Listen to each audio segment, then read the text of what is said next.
गंजाई जबत और 2 गिरफ सोनपुर ठारू संबलपुर को संजय करुवा रास्ता स्थित ब्लॉक छकठारे चढ़ाऊ कर गंजाई जबत करिछि सोनपुर पुलिस। ए घटना 2 जन अभियुक्तों को गिरफ करा जायछि। सेमाने हेले मोहन खटुआ और कबल्य नाग मनमुंडार होइथिया बळी मोहन खटुआ मध्य प्रदेश रो बोली जणा पड़िछि।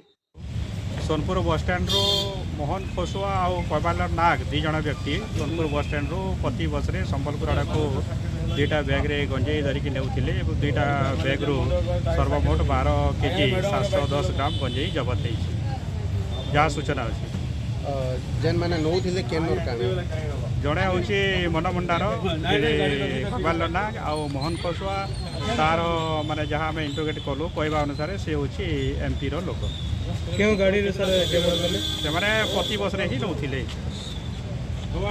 अनुसार आज सकाळु सोनपुर संबलपुर अभिमुखे जाउथवा पति बस रे 2 जन युवक गंजाई नहीं जाउथवा खबर पाइथिला सोनपुर पुलिस। जोशरा पथ भाव में पुलिस चढ़ाऊ कर बस जांच करथिला। फल से 2 जन युवक धरा पड़िथिले। सेमाने 2टी बैग रे गिफ्ट पैकिंग करी गंजाई नेउथिले। पैकेट चिरी गंजाई बाहर करा जायथिला एवं मजिस्ट्रेट को उपस्थित रे मपा जायथिला। जबत गंजाई ओजन 12 केजी 710 ग्राम। अभियुक्त मानक गिरफ कर थाना को नहीं जाइथिबा जଣା पड़िछि। Bureau report public news India.